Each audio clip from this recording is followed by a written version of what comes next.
Donc, on s'est entendu sur quel thème encore? L'entrepreneuriat dans les communautés noires. Oui, ça c'est bon.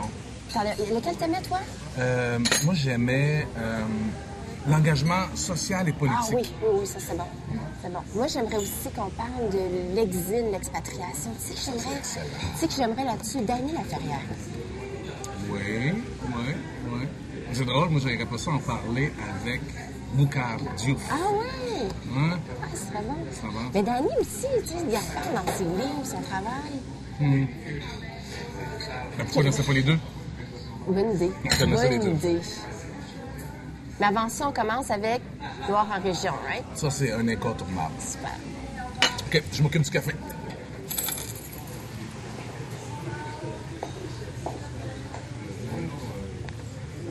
Pardon.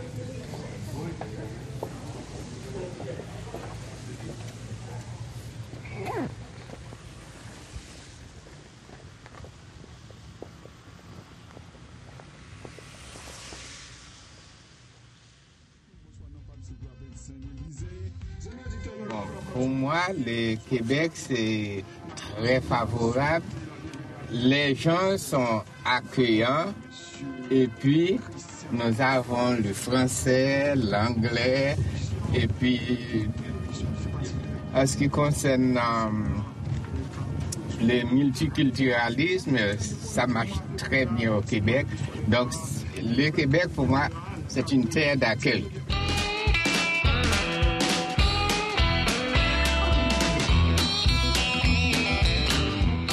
Comme toi, là où t'as grandi, là, c'est une grosse ville? Moi, j'ai été élevé à Sainte-Tech. OK. Puis j'allais à l'école polyvalente à Saint-Tite. À Sainte-Tech, il y avait à l'époque 3000 habitants. Aïe. Puis à Saint-Tite, 5000. Hey, tu vois, moi, dans ma polyvalente où j'allais, on était 4000 juste dans l'école. Où? À Saint-Jérôme. Combien de noirs? Écoute, pour te dire, là, il y avait moi, il y avait Maude, on était 2 noirs, il y avait 3 Asiatiques. Donc toi, t'avais Moi, le monopole de ta gang avec mon des frère. noirs. Ma gang! Moi, je mangeais sur l'heure du midi. Souvent, on mangeait des poutines ici. J'ai été le premier noir à fouler le sol de la polyvalente Paul Lejeune où je suis allé. Ah oui? Ouais. Il y en a plus beaucoup là, de ça, mais des frites sauce chou. J'en vois pas beaucoup, ça, ailleurs dans le Québec. Toi, t'es de quelle origine? Moi, mon père est d'origine africaine, OK. en Afrique de l'Ouest, puis ma mère est québécoise. D'où en Afrique? Bénin. OK. Toi, c'est quoi ton sang africain? Il vient de où? Moi, mon père vient d'Haïti, puis ma mère de Shawinigan. Ah oui, juste à côté! Ouais, juste à côté. Moi, tu vois, je suis née à Mont-Laurier, puis vers l'âge de 6 ans, je suis arrivée à Saint-Jérôme. À 19 ans à Montréal. Une lente migration le long de la 15, là. Moi, j'ai jamais appris à ressembler à du monde dans ma vie. Tu sais, tu constates ta différence, puis t'apprends à être différent, là, puis à composer avec ça. Mais c'est sûr que dans la formation de tout ton système identitaire, là, surtout là, quand tu arrives au début de l'adolescence, là, puis que tu veux ressembler à un autre, puis tu as besoin de modèles, puis tout ça, c'est sûr que c'est une complexité. Tu sais, on est trop pâle pour être noir, on est trop foncé pour être blanc, tu sais, puis tu ressembles à personne, surtout quand tu passes toute ton enfance à vivre en étant tout seul de ta couleur dans ta ville, tu sais. Plus tard, quand tu arrives à Montréal, c'est un choc, là. Là, t'as tout d'un coup plein d'ethnies, là, tu deviens un peu plus anonyme aussi, c'est troublant, là, tu sais. Je sais pas si en dessous de ce désir-là, il n'y avait pas celui d'appartenir, être affranchi à un groupe. Ouais. Je pense que j'ai toujours aimé justement cette idée de la mixité, du métissage, de pouvoir bien comprendre la culture québécoise là, et le québécois. Puis cette idée aussi de pouvoir avoir ce regard de l'étranger un peu, tu sais. Ouais. C'est ça, c'est 2 postures, là, tu sais. Ouais. Moi, ça fait plusieurs années quand même que, je sais pas, il y a une question identitaire qui me travaille un peu. C'est ici, la polyvalente Paul Lejeune. On va aller rencontrer la fille que les Québécois ont découvert l'année passée, la fille de Star Academy. Joanie? Ouais. Joanie Goyette. Joanie Goyette, c'est ça. Ouais. Moi, je la connais pas personnellement, mais je trouve intéressant qu'elle aussi a été seule, ou du moins presque seule noire dans sa région. Parce que vous êtes allés à la même école, vous autres, là. Ben, j'ai hâte de la rencontrer. Moi aussi. On arrive là.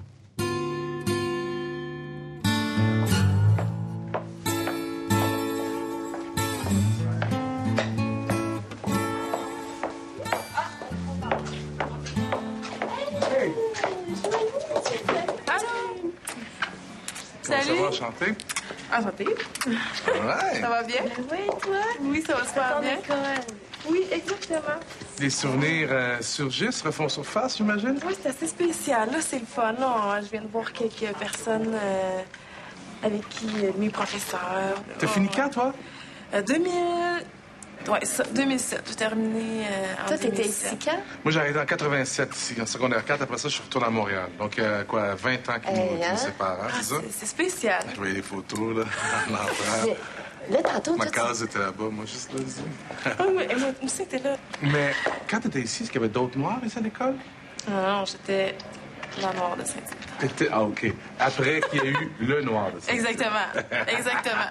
Je pense que tantôt, on va aller en haut où il y a l'auditorium. Ça doit Ouais. être un coin, ça, que tu visitais souvent. Ça a commencé au secondaire 4. J'ai fait secondaire en spectacle.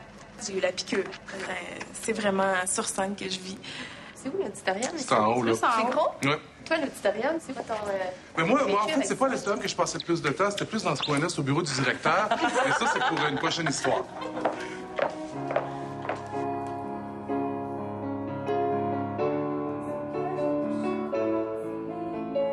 C'était quand tes spectacles dont tu parlais, les concours que t'as fait? 2005-2006. OK. C'est là? Ouais, juste ici. Puis j'avais gagné. C'était vraiment... Te souviens-tu de ce que t'avais chanté? Première fois, c'est quoi, c'est l'habitude? D'El Boulay. Puis après, j'avais chanté tous les moments de morale. La nuit dansée. T'étais où? Excusez-moi. J'allais rencontrer des membres du personnel avec qui j'ai discuté comme ça qu'il y avait des choses à me dire sur mon passage ici. Ils disaient que j'étais pas facile à mener. C'était dans le bureau du directeur? Ouais. Le fait de vivre en région, là, quand t'es noir, on parlait de ça un petit peu ensemble Ouais. tantôt. Tu sais, t'es tout seul. C'est sûr que tout le monde te reconnaît. Tu marques les gens quand même.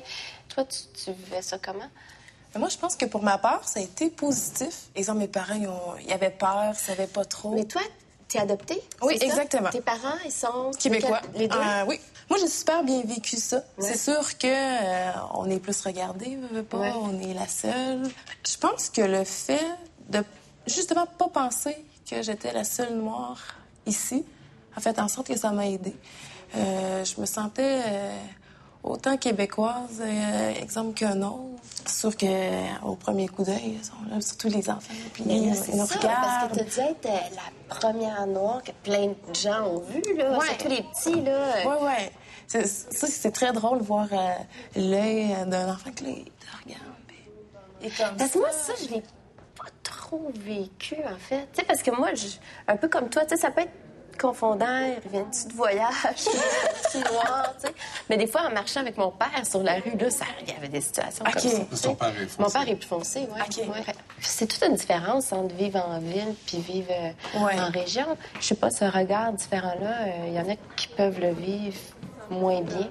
Puis des fois, je me demande si ça vient pas du fait que tu peux être entouré d'un groupe noir, tu sais, ou t'es sensibilisé jeune au racisme.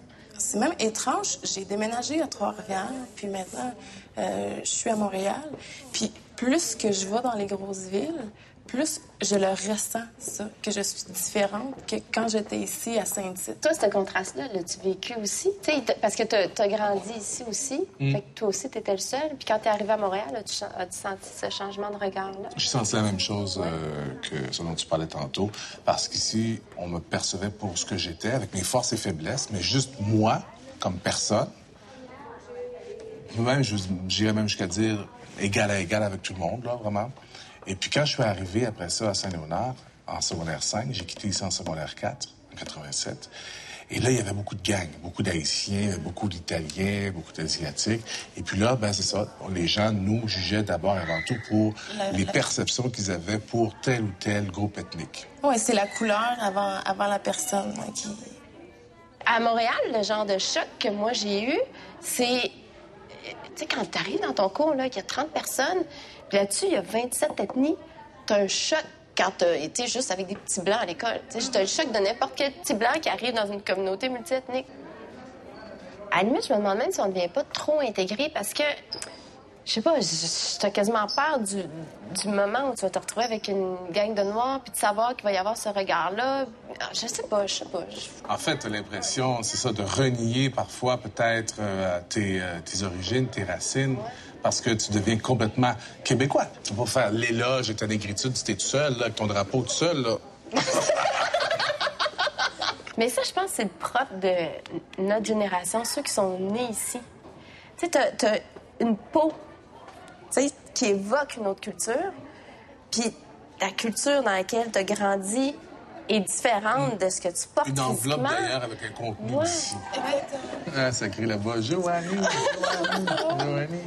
Ils sont vraiment fins. Tu sais que nous, on a un petit plan en tête, hein, te concernant. Bien, on avait pensé aller poursuivre cette discussion-là à Mont-Laurier. Parce que, tu sais, moi, j'ai grandi à Saint-Jérôme, mais je suis née à Mont-Laurier. Puis, à Mont-Laurier, le maire est noir. Il doit y avoir 2 noirs à Mont-Laurier, dont un qui est le maire, tu sais. Puis, je pense qu'il y a juste 2 villes au Québec, là, dont le maire est noir. Alors, on avait envie de poursuivre cette discussion-là sur ce que c'est de vivre en région quand t'es noir, avec toi, mais là-bas, avec le maire Michel Adrien. C'est un super de bon plan. Tu vas voir, c'est pas un plan de nègre. OK.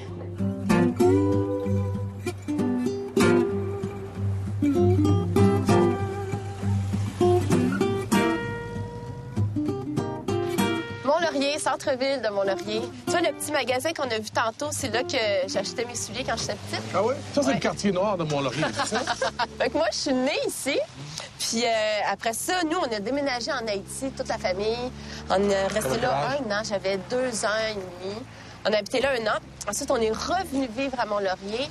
Puis, écoute, quand on est arrivé, là, pauvre, là, on est resté dans une roulotte. Il y a le parc des roulottes, là, qu'on a vu en rentrant dans la ville, là. On a habité là un petit peu, on a déménagé, mais de roulotte en roulotte, finalement, tu sais, là. Puis on s'est reconstruit. Mon père enseignait à Polyvalente avec Michel Adrien, qui est un autre Haïtien qui maintenant est devenu maire de Mont-Laurier. Puis c'est lui que j'aimerais vous présenter. Il habite un petit peu plus loin par là-bas. Pourquoi t'es venu t'installer à Mont-Laurier? Pourquoi en région, loin comme ça? Loin. Loin des Ah. Loin, c'est toujours C'est relatif, hein? Ouais, loin, c'est relatif. Loin de la communauté haïtienne qui est Ou des grands centres majoritaire à urbains Montréal. comme Montréal, oui. Mais écoutez, il faut comprendre qu'on est vers la fin des années 60 et le Québec s'est doté d'un réseau de polyvalentes. Donc, je suis arrivé à Mont-Laurier en 1969 comme prof à la polyvalente Saint-Joseph. Okay. On était 4 familles haïtiennes, en tout cas Là, est-ce que d'origine ça inclut haïtienne. notre famille, Et ça? ça inclut la famille, la famille de Marie-Evelyne. Bon, il y a d'autres enseignants qui sont arrivés à l'époque, les Lafontaine. Il y a eu aussi une famille de médecins, le docteur Lomini, les Clermont. En tout cas, bref, on a eu une petite communauté haïtienne entre 69 et 72, 73. Je me rappelle, moi, l'une des choses qui m'avait toujours fasciné, c'est que les gens voulaient poser des questions surprenantes. Mais Quoi, par exemple? est-ce que vous prenez des coups de soleil? Ça, c'est la question oui, mais classique. la question. La question classique, est-ce que vous Toi, prenez des coups de t'étais toute seule, toi, à l'époque où t'as grandi, oui. là? T'as dû te faire Mais demander, toi oui, aussi, hein? mais même encore. Ouais. Tu bronzes-tu, toi? Tu bronzes-tu, toi? Ou l'autre chose, Ben oui. est-ce que je peux toucher à tes cheveux? Ah oui, les cheveux. Ça, il y avait une sorte de fascination pour les cheveux là-dessus. Est-ce que je peux toucher à tes cheveux? Mais c'était toujours un peu une curiosité que je qualifierais un peu bon enfant. Il y avait pas de connotation raciste. C'était juste la différence qui était un petit peu excitante, j'oserais dire. Donc les gens voulaient savoir, veulent encore... La curiosité. Vous êtes maire de Mont-Laurier depuis combien d'années?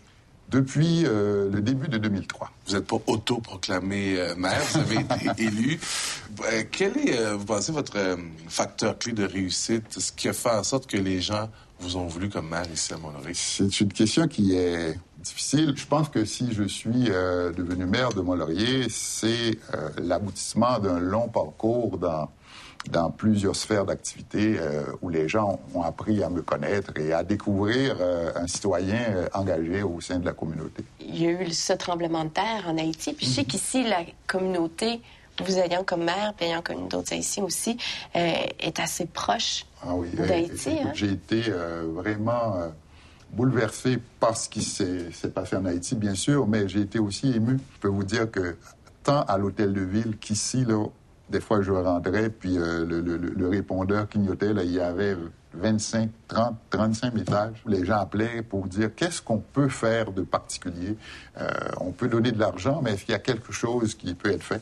Toi, te sentais-tu particulièrement interpellé par ces événements-là? Je crois, dans certains sens, oui. Parce que comme tu tu disais, dis, comme tu dis, ouais, c'est Haïti, c'est dans mes fibres. Là. Comme tu disais, je suis québécoise, je viens d'ici, ma famille est québécoise, mais quand j'ai vu ces images-là, je sais pas, j'ai comme ressenti, il y avait quelqu'un que je connaissais, mais en fait que je connais pas parce que je connais pas de famille là-bas. Quand j'ai vu ces images-là, j'ai fait, il y a quelqu'un que je connais qui vit quelque chose, où il y a plein de gens, en fait. Puis oui, c'est vraiment venu me chercher. Et il y a une chose aussi parce qu'on parlait de faire, de cultiver notre culture un peu dans le milieu. Quand mes enfants étaient très jeunes, donc il y avait beaucoup de jeunes dans le quartier, et les enfants venaient à la fête, soit de Christian, de Myrto ou d'Olivier. Il y avait quelque chose qui était convenu, c'est qu'on chantait aussi un bon anniversaire en créole. Ah ouais. Et ça, tous les petits du quartier avaient fini par apprendre le bon anniversaire en créole. Puis c'est une adaptation en créole. En créole, ça pas chanter, pas manger, ça pas chanter, pas manger, ça pas chanter, pas manger, ça pas chanter, pas manger. La note créole de la fête de mes enfants. Pas de manger, pas de gâteau. Donc, il y a des avantages pour un Noir d'être en région, ne pas être à Montréal et appartenir à des idées, des stéréotypes. Moi, je pense que effectivement, quand on est dans une petite communauté, les chances d'intégration sont meilleures. Iriez-vous même jusqu'à dire que l'idée de xénophobie puis de racisme s'installe justement quand il y a une espèce de menace comme ça, de l'un et de l'autre, et quand on est un Noir en région, il n'y a pas cette menace, donc il y a moins de frontières? L'effet de nombre doit avoir un certain effet, c'est évident. On sait que les études sociologiques semblent indiquer que la montée du racisme dans certains milieux croît un petit peu et augmente avec un plus grand nombre d'immigrants des minorités dites visibles.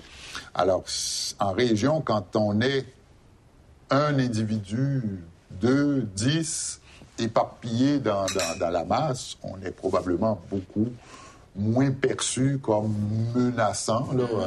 À cet égard-là, je crois qu'effectivement, les sociétés périphériques où vivent des minorités, je pense que la minorité s'y intègre mieux.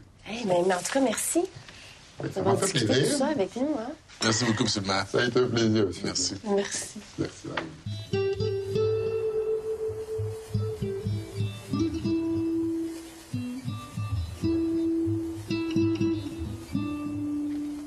Donc là, on est juste à côté de la frontière américaine. Saint-Armand, là, on est vraiment tout proche. Puis, si je comprends bien, il y avait des esclaves d'un côté du lac Champlain. Oui. Mais ici, à Saint-Armand, on n'est pas trop sûr du statut. Il y avait des Noirs, mais... La communauté des historiens, quand même, il y a consensus sur le fait de dire qu'il y avait une force ouvrière composée de Noirs ici. Certains disent que c'était des Noirs qui étaient libres. D'autres disent qu'il y avait des esclaves. Il y a beaucoup de spéculation ici, c'est clair. Ça, c'est la fameuse grotte, juste derrière l'église, où on dit que des Noirs se cachaient ici quand des chasseurs d'esclaves arrivaient au village. Ça me donne des frissons, cette affaire-là.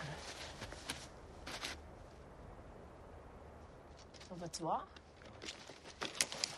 Hey, pas évident de descendre là?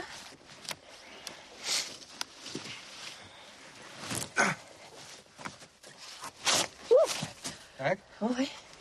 Puis, ce qu'on raconte, là, c'est que les locaux, les gens du village, ici à Saint-Armand, étaient de connivence avec les Noirs. Et puis, il y a tout un code qui avait été établi au fil des années. Et quand les chasseurs d'esclaves arrivaient ici, on faisait sonner le clocher de l'église ici, qui est à quelques mètres. Et c'est là que les Noirs descendaient ici pour se cacher. Des fois, les chasseurs d'esclaves, ils restaient quelques jours ici au village. Fait que là, les gens étaient ici, libres ou pas libres, on le sait pas, mais de toute façon, ils étaient tout le temps menacés. Oui, ce qui les menaçait, là, c'est qu'un chasseur d'esclaves, même si eux étaient libres, les prennent et les retournent dans les plantations dans le sud des États-Unis. Quelle vie.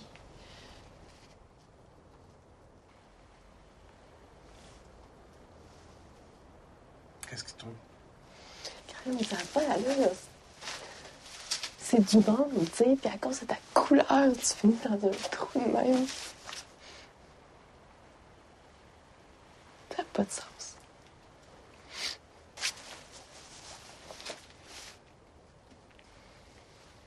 Tu sais ça comme c'est petit, toi. Combien de temps entassé là-dedans, tu sais? Les chiens aboyaient à l'extérieur. Les chasseurs d'esclaves étaient là avec leurs chevaux. Te rappelles-tu quand on s'en allait à Saint-Tite? Tu me parlais du film Racine, tu sais. Moi, j'ai des images. Quand j'étais tout petite, tu sais, de ça. J'avais 4 ans, là. T'as pas conscience de ce que c'est le racisme, être esclave dans ce temps-là, tu sais. T'as pas comprendre qu'est-ce qui se passait là, dans cette émission-là. Là. Puis pourquoi le monde était méchant de même, tu sais, avec des petits-enfants qui étaient comme moi.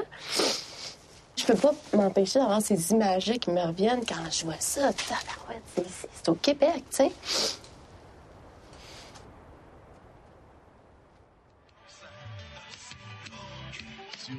Je vois la politique, c'est quelque chose, des fois on dit qu'on fait de la politique pour servir, mais c'est pour se servir, de préférence au lieu pour servir.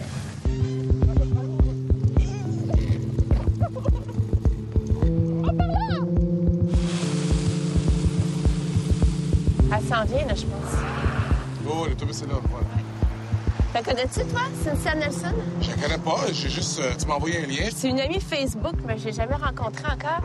Puis, tu sais, je la suis, je vois ce qu'elle fait. Je trouve qu'elle a l'air super impliquée. Elle a l'air super intéressante comme fille. En tout cas, si elle est aussi active dans la vie que sur Facebook avec tous les statuts qu'elle dépose, là, je pense qu'on va avoir une discussion intéressante, hein? Ouais, là. Après, c'est elle. Cynthia! Bonjour. Allô! Ça fait plaisir de te rencontrer. Bonjour, Allô? Cynthia. Finalement, on se rencontre. Ben oui, ça va? T'existes en chair et en os, c'est pas seulement une fille virtuelle. Non, je suis pas virtuelle. Je suis humaine, je suis là. Fait froid, en tout cas, on va pas rester dehors trop longtemps. Je propose qu'on aille à la TAU.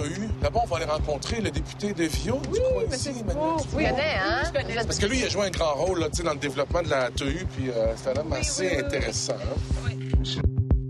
Tu disais que tu connais Emmanuel Dubourg? Oui, je connais très bien M. Dubourg à cause des événements politiques. Bonjour, M. Bonsoir. Dubourg. Bonjour. Cynthia. Ça va bien? Très bien, Oui. toi? Bonjour, Evelyne, enchantée. Bonjour, Et vous, Comment vous ça va? connaissez déjà aussi, Ah ben oui. Ça va bien? En forme. Oui. Donc, vous rencontrez des fois dans des événements politiques. Oui. Mais toi, c'est ça, t'es orthopédagogue à la polyvalente?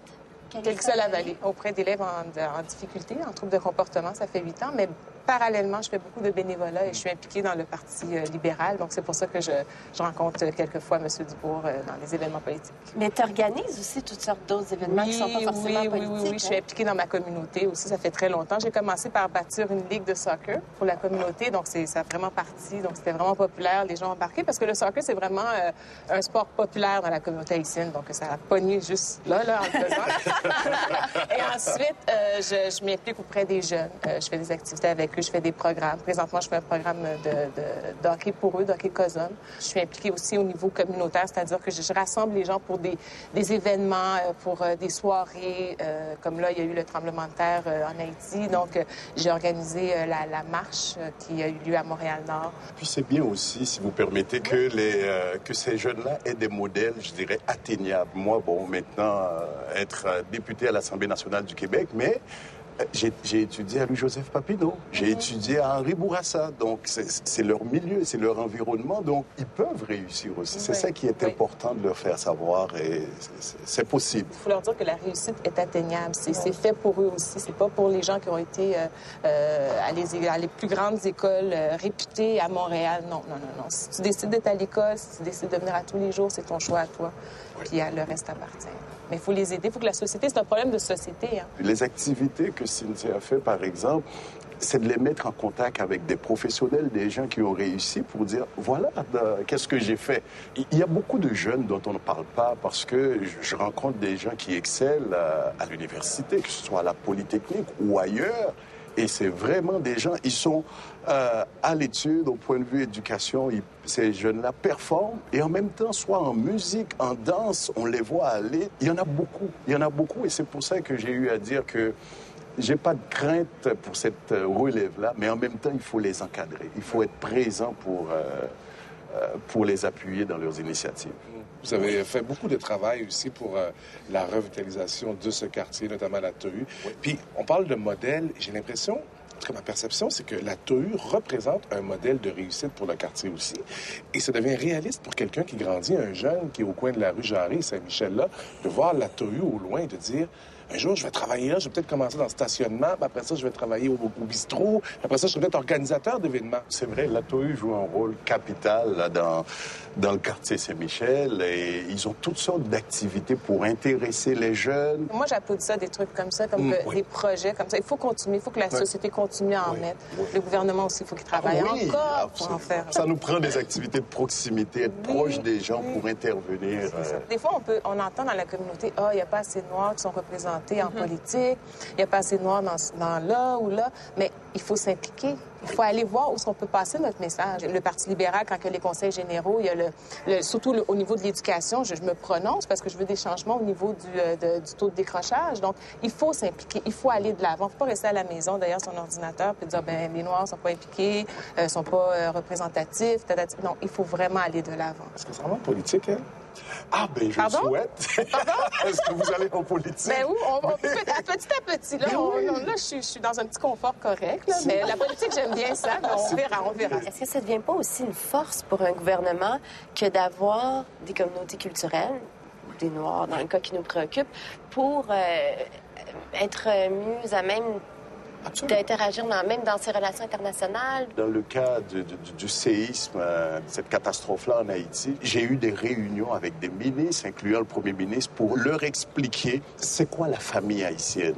Comment est-ce qu'on le voit, la famille haïtienne, les demi-frères, les demi-sœurs, des situations, pour pouvoir répondre à la majorité. Il faut être issu d'une communauté pour pouvoir dire, voilà, par rapport aux Italiens, par rapport aux Libanais, tout ça. Donc c'est important que ces gens-là, même s'ils ne sont pas élus, mais qu'ils soient dans l'environnement politique, qu'ils soient dans la machine, de façon à nous donner les conseils judicieux afin de prendre les mesures appropriées.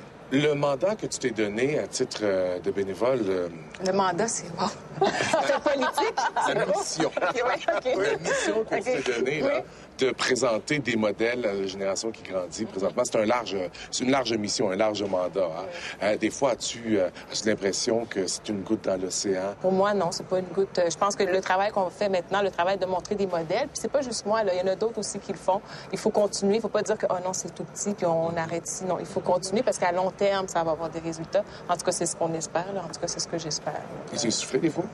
À faire tout ça? Non, j'aime ça, j'adore ça. Oui, j'adore ça. Ouais, mais elle avait une vie auparavant. J'ai déjà vu Cynthia auparavant danser. Là, elle danse. Danser? Ah oui, elle danse. Mais non, pas le folklore, mais la salsa, le compas. Compas, même KO? KO, tu vois, je sais assez. Non, ça, je... Faut pas plugger, hein? Non, attention, il y a mes frères qui regardent. Non. Danse le compas, je plug jamais. La musique, des fois, ça vient nous chercher. On s'en rend pas compte, hein? Merci beaucoup. Vous êtes tous les deux des personnes à qui on a envie de ressembler, puis c'est stimulant comme tout, là.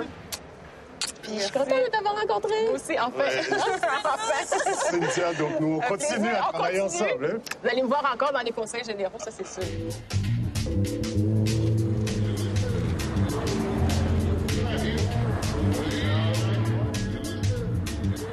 Là?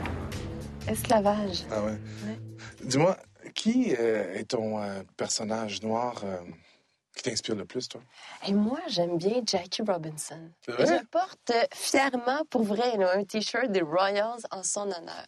Et dis-moi, c'est-tu le beau bonhomme qu'il est ou le personnage qu'il représente qui t'inspire le plus? Écoute, un peu des deux. Non, mais sans blague, là, c'est quand même un joueur marquant, tu sais, joueur noir en 1946 dans la Ligue, c'était la Ligue mineure, là, mais... Ici à Montréal, là. Ici à Montréal, très bien accepté par la population. Écoute, je suis pas une fan de baseball, là. Tu sais, moyenne au bâton, 346 ou 349, 112 coups sûrs la première saison. En tout cas, toi? Moi, je te dis, si j'avais été à une autre époque, là, j'aurais aimé rencontrer Harriet Tubman. Je l'aurais sûrement même dragué un peu. Ah oui, ah oui.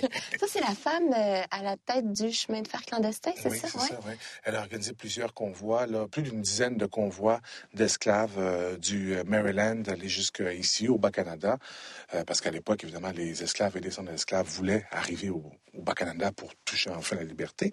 Et puis, elle a mis en place des convois.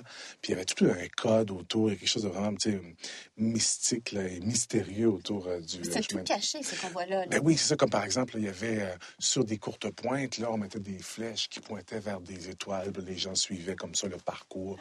Moi, c'est une femme de tête, puis j'aime ça, moi, femme de tête. Puis, ouais, j'aurais aimé ça la rencontrer à une autre époque, je pense. Ah oui? La musique, la culture et les idéaux des gens d'ici. Eh bien, bon, il faut s'arranger. Premièrement, il faut étudier. Il faut étudier pour se préparer très bien comme il faut. Parce que n'importe quoi que vous voulez entreprendre dans la vie, il faut savoir ce qu'on veut faire exactement. Et puis après ça, il faut la discipline et s'arranger et avoir des conseils de ceux qui ont de l'expérience. Et puis, c'est ça. Merci d'avoir accepté de nous rencontrer, Stylo. Parce qu'on voulait parler justement d'entrepreneuriat. Puis toi, c'est comme tu pars ta business, là, un petit peu, là. Ouais, ben qu'est-ce que je veux faire, c'est... en premier, je voulais juste, moi, faire du hip-hop.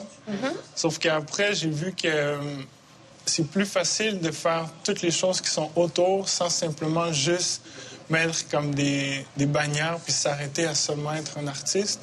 Je me trompe ou tu as aussi été en foyer d'accueil? Non, en centre d'accueil. En centre d'accueil. Parce qu'en fait, je m'interrogeais sur ton parcours, puis qu'est-ce qui a pu te motiver à vouloir te prendre en main? C'est important pour toi de poursuivre tes études, même si tu as commencé à travailler puis à goûter au plaisir que ça peut être d'avoir une paye, là? Oui. Bien, honnêtement, la compagnie pour laquelle je travaille, je veux dire, si je lâche l'école maintenant, tu sais, je vais déjà comme être aux 60, 70 000 par année. Fait des fois, j'y ai déjà pensé, sauf qu'après, je me dis, si j'ai mon bac, je vais avoir beaucoup plus d'ouverture. Ma tête aussi, elle va être comme plus ouverte. Je vais avoir plus de connaissances envers le monde en général. Puis je vais pouvoir aller beaucoup plus loin que si je me limite à avoir un travail que j'ai trouvé maintenant pendant ma jeunesse. T'as quel âge, toi? 21. Il me semble très, très lucide. Oui, hein? Ben ouais. Puis là, tu veux, en même temps que tu poursuis tes études, continuer de pousser la musique. C'est ta passion, la musique. Parce que le fait que je fais de la musique, si je réussis à me rendre loin là-dedans, ça va peut-être me donner une certaine influence que je vais pouvoir aider, comme mon but premier, c'est d'aller en travailleur social pour aller aider les jeunes. Parce que si tu fais de la musique puis les gens te connaissent, ils vont être plus portés à savoir c'est quoi ton histoire, savoir c'est quoi ton vécu puis tout. Puis aussi, ils vont t'écouter. Puis t'as envie de leur communiquer quoi?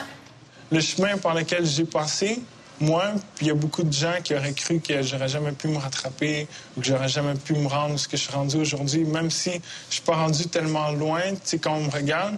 Sauf que pour moi, je viens de vraiment loin, fait que me rendre où ce que je suis aujourd'hui, il y en aurait beaucoup qui auraient cru que ça aurait été impossible. Est-ce que je comprends que tu aurais souhaité avoir des modèles, donc des personnes là, qui font pas nécessairement partie de la sphère médiatique, mais des modèles que tu aurais pu trouver autour de toi en grandissant? Moi, honnêtement, oui, parce que j'ai jamais comme vraiment eu de modèle dans ma vie. Tu sais, j'ai pas parlé en mal de personne, sauf que j'ai pas vraiment eu de gens autour de moi que je pouvais les regarder puis me dire je veux devenir comme cette personne. C'est sûr que ma mère, je l'aime beaucoup parce qu'elle a toujours fait beaucoup d'efforts pour nous élever, puis elle était toute seule en plus, pour moi, mon frère, ma soeur. Et dans ton cas, c'est un modèle mâle, un homme, j'imagine. C'est ça qu'on veut avoir quand on grandit, puis qu'on est en train de bâtir tout son système identitaire. C'est un modèle homme qu'on veut avoir. Oui, mais c'est c'est sûr. On est jeune ado, là, hein, c'est ça. Hein? Garçon? Garçon, c'est ce que je veux dire, ouais, ça fait. On peut-tu parler à Ed, qui est propriétaire du resto? C'est ça, parce que, tu sais pourquoi on s'est donné rendez-vous ici, Oui, mais c'était pour entre les deux. C'est ça, hein, parce qu'on voulait créer ce genre de gymnase, de rencontre avec un gars qui, pour moi, est assez inspirant. Moi, je le connais depuis, je sais pas, une quinzaine d'années, comme ça. On se rencontre. Il est où, Ed? T'as-tu quelques minutes pour venir t'asseoir avec nous? Ça serait chouette? Oui, ça fait plaisir. C'est Stylo. Ben, ça va? Ben, c'est ça. On voulait que vous rencontriez aujourd'hui parce que Stylo s'intéresse beaucoup par le monde des affaires. Et puis, ben, moi, je t'ai vu grandir comme homme d'affaires quand même avec ton restaurant Calalou sur la rue Saint-Denis, puis maintenant la chaîne des restaurants Flap Flap. Je trouve ça inspirant. Ça fait combien de temps que c'est ouvert, les Flap Flap? Ça fait un an et demi. Un an et demi. Puis Calalou? 7 ans. Puis c'est venu comment, ce désir-là de te lancer en affaires? Bien, en fait, le but premier, c'était pas vraiment de lancer en affaires. C'est que fallait que j'ouvre un resto. Fallait. Oui. Quand on retourne en 2001, il y avait un vide. Il n'y en avait pas comme des restos comme Hibiscus, Calalou, Kiano et autres. Puis les gens m'en parlaient. Évidemment, je ne suis pas en cuisine, rien. Mais j'avais ma petite idée de qu'est-ce qu'il fallait faire. Pourquoi les gens t'en parlaient à toi? Parce qu'on te sentait une fibre entrepreneuriale ou... Plus managériale. OK. Parce que je viens du côté managérial. OK. Back in management, je travaille dans les entreprises comme gestionnaire. Mais moi, il n'était pas question de quitter ma job. Une sécurité, là. Ouais, puis ça a pris du temps là, de faire le saut. Et j'ai quitté ma job, grosso modo, 3 mois quand le projet est parti. Là. Parce qu'on parle d'octobre 2003. Et puis, c'est là que j'ai décidé de ne plus travailler. Oui, de ne plus travailler. Disons de travailler à ton compte. C'est ça. On va dire ça comme ça, hein? mon compte, OK. parce que faire le pont, c'était pas évident. J'ai l'impression qu'il n'y a pas beaucoup de noirs en entrepreneuriat. Ça se peut-tu? J'ai l'impression C'est qu'il y a pas beaucoup de relativement noirs faux. en C'est affaires. relativement faux. Ouais. Je lance des chiffres, là. Je crois que la population québécoise, en général, c'est peut-être 6 6 d'entrepreneurs dans la population québécoise? Ouais. OK. Et peut-être communauté haïtienne, ça serait peut-être... Mais noir, ça serait peut-être 4. Donc, moins. Comment tu l'expliques, toi, cette carence entrepreneuriale au sein de la communauté noire à Montréal? En fait, dans l'étude que les gens ont faite, probablement qu'il y a des entrepreneurs qui n'ont pas compté comme entrepreneurs. C'est-à-dire? Probablement que le gars qui a un kiosque au marché aux puces, qui n'est pas incorporé, qui est peut-être enregistré mais pas incorporé, probablement qu'il ne compte pas. Penses-tu qu'il y a actuellement un contexte qui peut être stimulant pour des jeunes noirs pour qu'ils se lancent en affaires? Chez nous, mon père considérait que j'avais réussi quand j'ai eu ma première job. Mais, depuis que je suis entrepreneur, pour lui, c'est pas une grosse affaire. Même si t'as une chaîne de resto. Ah, mais en fait, c'est pas, tu sais, il y en a 2. T'sais. Lui était beaucoup plus fier de moi quand j'allais travailler dans le gros édifice au centre-ville. Maintenant, tu sais, il dit, ah, ben ouais, tu fais des choses, t'aimes ça et tout, mais avoir une bonne job, surtout quand t'es, je dis haïtien, mais c'est peut-être tiers-monde ou autre, si tu travailles comme fonctionnaire gouvernement, regarde, c'est le top, c'est réglé, là, t'as la job. Pour eux, c'est la meilleure chose qui peut t'arriver. T'es DJ. Il va jamais te pousser à être un gros DJ. À faire tes propres CD. C'est le cas de Stylo. Là, toi, tu veux lancer ton label, tu veux, hein? Mais ils vont pas te pousser là-dedans. Ils vont dire, trouve-toi une job parce que ce que tu fais, c'est un hobby. Donc, dans l'idée de l'entrepreneurship, est-ce que tu irais jusqu'à dire que, notamment pour la communauté haïtienne, les jeunes qui grandissent ont un complexe de se lancer en business? Oui. Celui qui a la certitude de monter dans l'échelle corporative ne va pas prendre le risque d'aller en entrepreneurship. Est-ce que tu en aurais quelques conseils à donner à notre jeune entrepreneur en herbe, là, Stylo, qui est devant toi, là? Ben moi, je travaille avec 4 éléments. C'est leadership, positionnement, stratégie, rigueur. Leadership, c'est que dans le projet que tu fais, il y a toi en tant qu'individu qui doit être l'artisan du projet, qui va exercer un leadership positif dans ton environnement pour t'aller chercher des partenaires, essentiellement gérer tout ce qui est l'aspect humain dans la démarche entrepreneuriale. Positionnement, ben, c'est que faut que tu aies un bon produit ou service que tu vends au bon marché. Et c'est là que les stratégies rentrent en ligne de compte. Et c'est là, je pourrais dire que c'est le plus compliqué. Faut pas se fier uniquement au success story. Alors, on a dit leadership, positionnement, stratégie. Puis le 4e élément, c'est rigueur. Rigueur. Ben, rigueur, c'est que tout ce qu'on a dit qu'on allait le faire, il faut le faire. Toi, est-ce que tu as de l'aide autour de toi? As-tu un réseau? Pour l'instant, je fais ça tout seul, sauf que je me suis un peu allié à une maison de disques de hip-hop québécois. C'est avec eux qu'en ce moment, je travaille pour mon projet. Mais d'un autre côté, des côtés subventions puis tout, j'ai déjà essayé de regarder, sauf que j'ai appelé une madame qui travaille là-dedans, puis que son travail, c'est de trouver des subventions.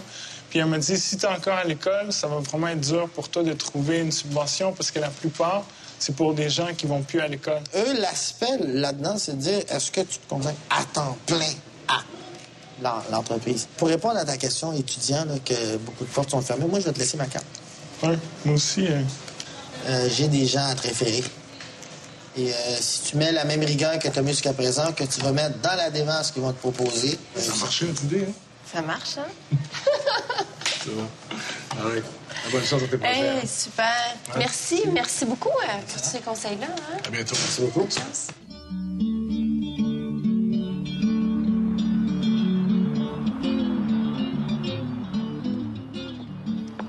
Je pense que c'est proche d'ici, là. Ce sont à moins de 10 mètres, là. Marie-Joseph Angélique, on devrait la voir bientôt. C'est la ruelle rue de Vaudreuil. Ça, c'est celle qui a été condamnée pour un incendie à Montréal, 1734, Oui, 1734. À cette époque-là, ici, dans le Vieux-Montréal, il y avait environ 5000 âmes qui vivaient dans le coin. Ah, c'est ça, c'était là. Et puis là? Non. C'est ça, il y a quelques années, elle était... la plaque était ici, mais elle a été... vois-tu, on voit encore les ancrages, là. Elle a été volée quelques mois après son inauguration. Puis elle, Marie-Joseph Angélique, on ne sait pas si elle a vraiment causé ce fameux incendie qui s'était propagé comme à la moitié des maisons de Montréal ou pas, hein, c'est ça? Oui, un large incendie, là, pour une quarantaine de maisons environ. L'hôpital avait brûlé et tout ça. La communauté des historiens est assez divisée sur si c'est elle ou pas elle qui est responsable de cet incendie-là. Elle a été condamnée quand même, ouais. pendue. Pendue, c'est ça, oui. Avant, elle a été torturée aussi. C'est ça. Moi, j'avais vu Mme la gouverneure générale très émue à l'inauguration de cette plaque-là de Marie-Joseph Angélique. C'était en 2005, au printemps 2005. Puis elle, c'était une esclave. Fait que 1734, on avait des esclaves ici. Oui.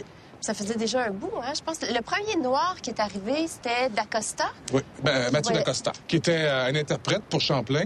Ça a été sa valeur ajoutée, d'ailleurs. C'est la raison pour laquelle il a pu avoir une vie apportée à la communauté du Vieux-Montréal ici à l'époque, étant donné qu'il pouvait traduire, ça. Après ça, Olivier Lejeune, qui est répertorié aussi comme étant probablement le premier esclave. Parce que d'Acosta était un homme libre. Olivier Lejeune, lui, 1638, en tout cas, fait qu'il y en a eu pendant quand même longtemps, hein? Ouais. Lui, il était esclave. Lui, il a été le premier esclave à être vendu ici à l'époque de la Nouvelle-France. C'est ça. Toi, à l'école, on t'a-tu parlé de l'histoire noire? Non, jamais. Non. Jamais. C'est pas là qu'on l'apprend, là. Jamais. Quand j'en parlais à l'école, à certains de mes professeurs d'histoire, ils me disaient que j'inventais ça, que ça n'existait même pas l'histoire noire au Bas-Canada. Quelque chose, hein? Il y a des personnages qui sont vraiment fascinants dans toute cette histoire-là. C'est riche, cette histoire de Marie-Joseph Angélique, d'Acosta. Si on veut se documenter, s'y plonger, je veux dire, il y a du millage à faire, là. Des vies remarquables. Complètement. Ça me fait 23 ans. Depuis que j'ai laissé mon pays pour venir ici. Mais quand même, c'est la nostalgie. Quand on laisse son pays pour aller ailleurs, on peut être bien. Par exemple, ici, c'est un bon pays, un pays de paix, un pays de prospérité. À ce point-là, on est bien. Mais on est bien que chez soi. Vraiment. Trouves-tu ça froid, Moussa? Oui, il fait très froid, effectivement. Ça fait combien de temps que tu es ici, toi? De façon définitive, ça fait à peu près 1 an et demi que je suis là. Premier hiver? Le deuxième. Deuxième, oui. Mais j'ai déjà vécu en France donc, pendant une quinzaine d'années. Ce qui fait que là, ça a l'air pour moi d'être quasiment le premier hiver parce qu'en Europe, c'est pas le même froid. Et là, c'est vraiment le froid canadien, quoi. Où sont les plus gros défis d'adaptation, d'intégration? Au-delà du froid, je pense que c'est plus en termes de recherche professionnelle parce que c'est d'abord le but premier pour lequel je suis là. Donc, c'est là où le bas blesse. Autrement, jusque-là, on va espérer que ça bouge un peu plus. Est-ce qu'on va jaser en dedans? Oui, Moussa, un peu, j'ai un petit peu froid, là. Oui, c'est ça. On propose d'aller discuter à l'intérieur avec Dany Laferrière et Boucard Diouf, puis qu'on parle un petit peu de ce que c'est justement quand on décide de changer de pays, l'adaptation que ça demande. Le fait de vivre en exil, c'est difficile. C'est vraiment un plaisir de pouvoir rencontrer Dany Laferrière et Boucard Diouf. Hein. Tu les connais bien, tous les deux? Enfin, juste à la télé. Quand tu es arrivé ici, là, puis que tu as vu, par exemple, Dany à la télé, Boucard à la télé, est-ce que ça fait du bien? Est-ce que ça aide l'intégration? Est-ce que ça donne du courage pour l'intégration? Ça donne beaucoup plus que ce que vous pouvez croire, d'ailleurs. Parce que ce qui se passe, c'est que c'est surtout, on est dans des moments où on est souvent replié sur soi-même. Parce que quand on vient là dans la procédure d'immigration, le but, c'est de pouvoir avoir des débouchés professionnels d'abord et de m'intégrer à la société québécoise. Et quand vous voyez Dany Laferrière, Boucard Diouf, vous dites, écoute, voilà, au moins, il faut s'accrocher. Ça nous encourage, ça nous fait plaisir, on se retrouve, on s'identifie à ces gens-là. Et donc, effectivement, ça nous donne du courage à nous battre. Donc, je pense que c'est très important. Tes premières impressions, est-ce que la représentativité de la diversité au Québec et en France, c'est quelque chose de comparable? Pas complètement. Quand vous venez au Québec, vous descendez à l'aéroport Trudeau. La première image que vous voyez, c'est des douaniers, des policiers, des agents d'immigration cosmopolites. C'est qu'il y en a des gens de toutes les couleurs. Donc, déjà, ça donne une première bonne idée. C'est-à-dire que je peux marcher aussi à Montréal sans que... Un petit détail me rappelle que tu n'es pas chez toi. Ce qui va arriver en Europe, par exemple. Ici, ça se fait beaucoup plus facilement. Pour rester un petit peu dans le côté philosophique avant d'arriver dans l'emploi, nous aimons penser qu'on peut changer de pays plus facilement que changer de vie. Quand on change de pays, on se dit les Français ne font plus notre affaire et on est en fâcherie. On vient au Québec, le Québec fait notre affaire pour le moment, mais soi-même, on n'a pas bougé. Et si on rencontre les mêmes problèmes, et si on se retrouve dans la même condition, est-ce qu'il ne faudra pas à un moment se poser la question sur soi-même? Parce qu'il faut qu'à un moment donné, que la question ne soit pas uniquement sur le lieu, sur les collectivités, mais sur l'individu aussi. Mais la posture de l'individu, elle a tendance à changer, justement, quand on immigre. C'est-à-dire qu'il y a tout le temps cette identité multiple là, qui évolue d'année en année. Je ne pense pas que ce soit un phénomène qui est passif. De s'approprier des identités multiples. Tu t'installes, tu as des amis qui étaient déjà là, qui t'accueillent, et à un moment donné, tu te réveilles, et il y a une partie de l'identité des gens qui t'ont accueilli qui est en toi. Mais ça nécessite du travail. Je pense que devenu japonais. Ce dont on parle là est très important parce que les gens pensent qu'il suffit d'être dans un lieu et les choses se phagocytent sur nous et finissent par nous changer. Alors que vraiment, il faut une activité personnelle, individuelle. Et on est toujours dans la même situation d'un individu qui doit chercher son chemin dans une forêt d'individus, d'identités, de situations nouvelles. Si on ne fait pas un effort personnel, si on ne se réveille pas, si on ne profite pas du déplacement pour faire un déplacement soi-même, il va pas se passer ce déplacement. Même si on parle justement d'exil, est-ce qu'on peut parler de blessures dans certains cas entre le mirage qu'on a... qu'est l'Occident quand on est au Sénégal et on arrive ici, la réalité, là. Est-ce qu'on parle de blessures à ce moment-là? Je pense que oui, il y en a qui le vivent. Hein. Quand tu es de l'autre côté et on te dit, écoute, le Québec est ouvert à toi, ou le Canada, tu es un ingénieur ou un médecin, et tu penses que tu vas arriver ici et 2 semaines plus tard, tu vas avoir un travail... Tu risques de déchanter assez vite, là. C'est très, très difficile aussi le discours de l'immigration, parce qu'il faut voir le discours qu'on se dit chez soi.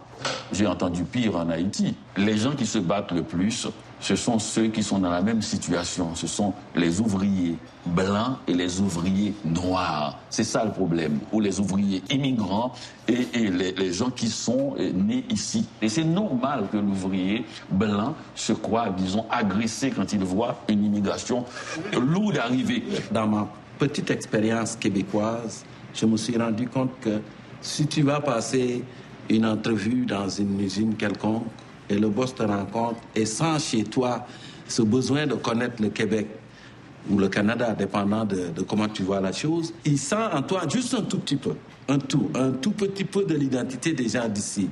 Que tu as travaillé un peu, tu t'es intéressé à l'histoire des gens, à leurs symboles. Tu peux être 100% sénégalais et 100% québécois à long terme. Mais c'est juste d'avoir un petit peu de ça et ça fait toute la différence. C'est normal quand on arrive dans un pays d'avoir des illusions.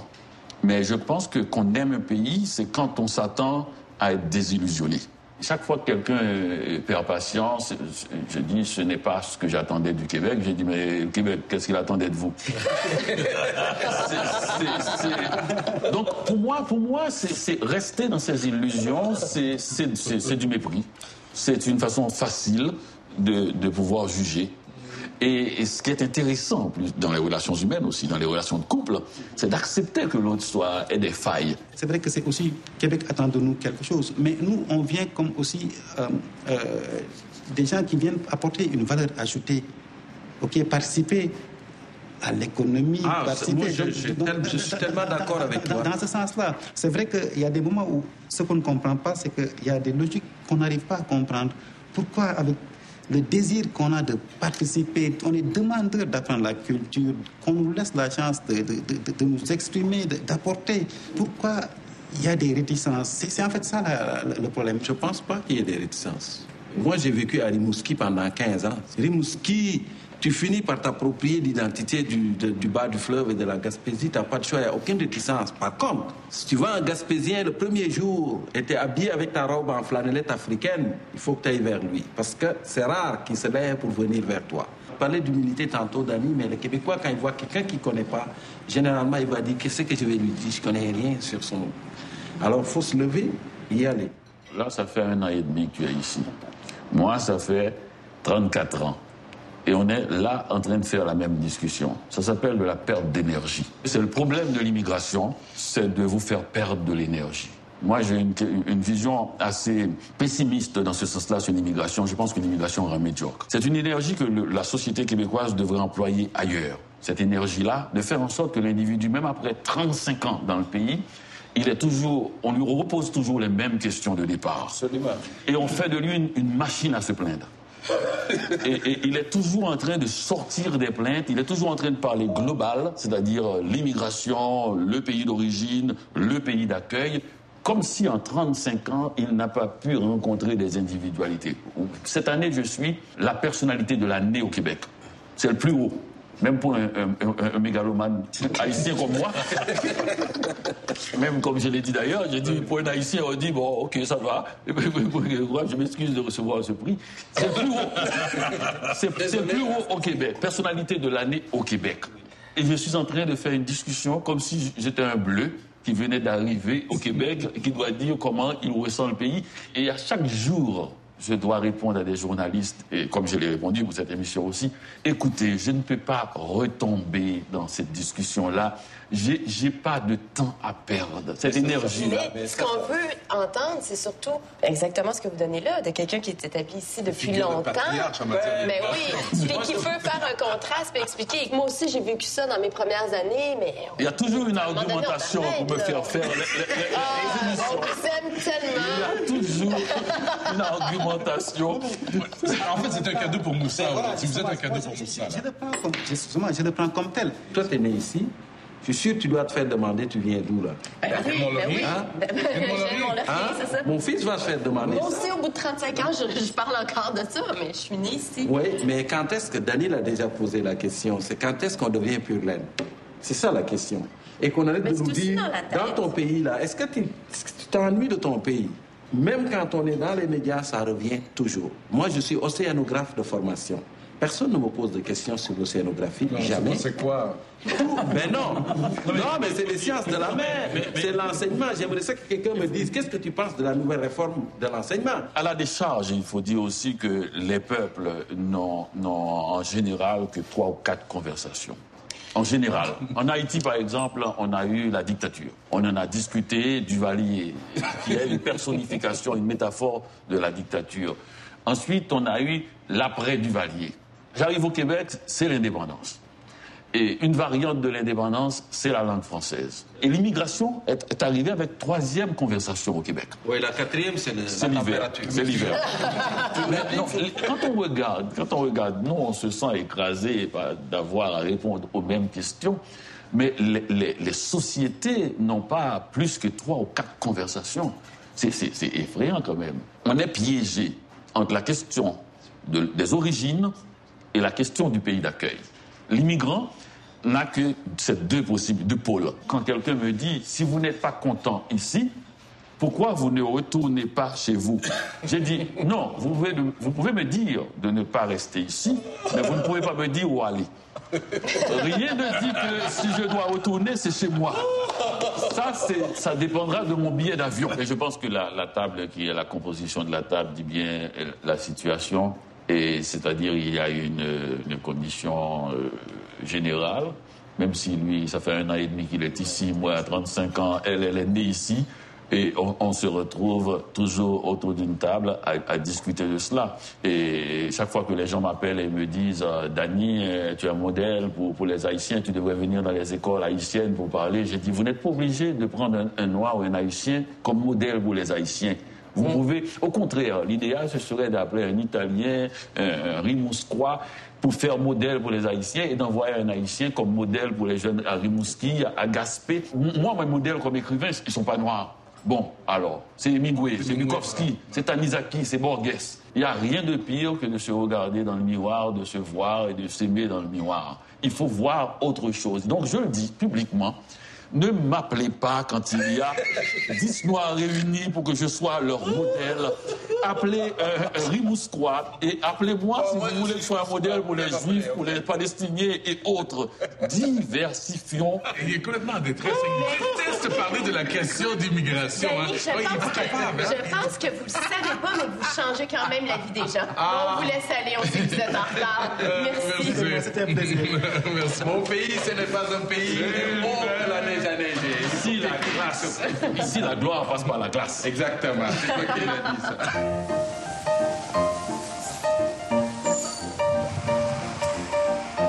La Union United Church. Tu sais que Nelson Mandela puis Desmond Tutu ont déjà donné des discours ici? Oui, d'ailleurs, c'est un fait qui attire des touristes de partout sur la planète. Les gens entendent parler de ça, puis veulent entrer dans cette église ici, souvent. Puis Oscar Peterson, Oliver Jones ont fait leur première gamme ici. Sur le piano qui est là, je pense. Probablement. C'est Peterson, il m'a amené sur la rue juste à côté, ici, la rue de Lille. Son père jouait ici également. Il était bagagiste, lui, pour une compagnie ferroviaire, très impliqué, puis il jouait du piano.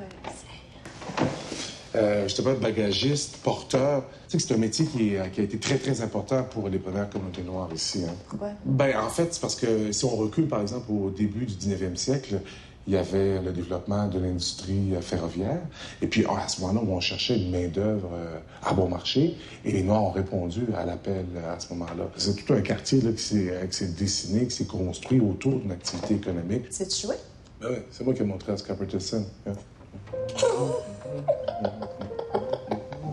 C'est trop mental. On va où, là? Centre-ville, OK? Il y en a un, là. Merci. Bonjour. Centre-ville. Vous êtes d'où, vous, monsieur?